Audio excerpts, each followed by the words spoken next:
ಹೆಚ್ಚು ಹಿರಿಯ ಶಾಸಕರು 3 ಬಾರಿಗಿನ್ನ ಹೆಚ್ಚು ಅವಧಿಯಲ್ಲಿ ಗೆದ್ದಿರ್ತಕ್ಕಂಥ ಶಾಸಕರೆಲ್ಲ ನಾವು ಇವತ್ತು ಮುಖ್ಯಮಂತ್ರಿಗಳನ್ನ ಭೇಟಿ ಮಾಡಿ ಅವರು ಚುನಾವಣೆ ನಂತರ ಈ ಮಂತ್ರಿಮಂಡಲ ರಚನೆ ಮಾಡಿದಂಥ ಸಂದರ್ಭದಲ್ಲಿ 2.5 ವರ್ಷಗಳ ನಂತರ ನಾವು ರೀಶಫಲ್ ಮಾಡ್ತೀವಿ ಅಂತಕ್ಕಂಥ ಮಾತನ್ನು ಹೈಕಮಾಂಡು ಮುಖ್ಯಮಂತ್ರಿಗಳು ಉಪಮುಖ್ಯಮಂತ್ರಿಗಳು ಎಲ್ಲರೂ ಕೂಡ ಹೇಳಿದರು.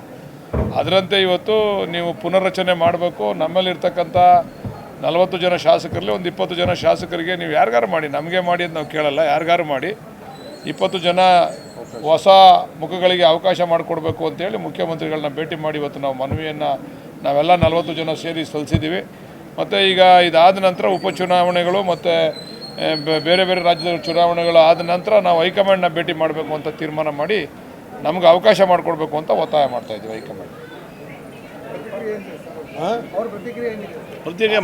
ಆಯಿತು, ಅವ್ರು ಹೇಳಿದ್ರು ನಾನು ಮಾತಾಡ್ತೀನಿ, ನೀವು ಹೋಗಿ ಮಾತಾಡಿ ಅಂತ ಹೇಳಿದ್ರು. ನಾನು ಚುನಾವಣೆ ಆದಮೇಲೆ ದೆಹಲಿಗೆ ಹೋಗ್ತೀನಿ ಅಂತ ಹೇಳಿದ್ದಾರೆ.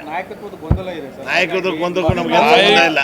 ನಾವು ನಾಯಕತ್ವದ ಗೊಂದಲ ಅದು ಹೈಕಮಾಂಡ್ ತೀರ್ಮಾನ ಮಾಡಬೇಕು, ಅದು ನಮ್ದಲ್ಲ ವಿಚಾರ. ಅದು ಅದೇ ನೀವೇ ಹೈಕಮಾಂಡ್ ಆಗ್ಬಿಟ್ಟಿದ್ದೀರಾ, ಯಾರು ನಮ್ಮ ಪಾರ್ಟಿಯವರು ಅಂದ್ರೆ ಯಾರು ಹೇಳಿದ್ದಾರೆ ನಿಮಗೆ? KPCC ಅಧ್ಯಕ್ಷರು ಹೇಳಿದಾರಾ ಅಥವಾ AICC ಅದಲ್ಲ AICC ಅಧ್ಯಕ್ಷರು ಹೇಳಿದಾರಾ? ಯಾರು ಹೇಳಿದ್ದಾರೆ? ಮೇಡಮ್ ಹೇಳಿದಾರಾ? ರಾಹುಲ್ ಗಾಂಧಿ ಅವರು ಹೇಳಿದಾರಾ?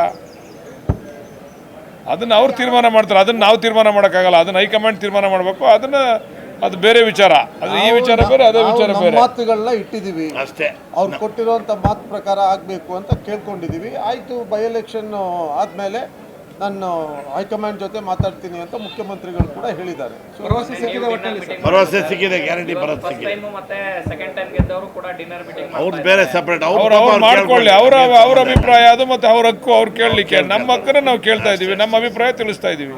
11ನೇ ತಾರೀಕು ಮೇಡಮ್, ಏಪ್ರಿಲ್ 11ನೇ ತಾರೀಕು ಚುನಾವಣೆಗಳೆಲ್ಲ ಮುಗಿದ ಮೇಲೆ ಏಪ್ರಿಲ್ 11ನೇ ತಾರೀಕು ನಾವೆಲ್ಲ 40 ಜನ ದೆಹಲಿಗೆ ಹೋಗ್ಬೇಕಂತ ಎಲ್ಲ ಪ್ಲ್ಯಾನ್ ಮಾಡಿದ್ದೀವಿ. ಆಗಲೇ ದೆಹಲಿಯಲ್ಲಿ ನಾಯಕರುಗಳು ತಿಳಿಸಿದ್ದೀವಿ, ಎಲ್ಲ ರೆಡಿ ಆಗಿದ್ದೀವಿ. 40 ಜನ ಒಂದೇ ಫ್ಲೈಟ್ನಾಗ ಹೋಗ್ತೀವಿ.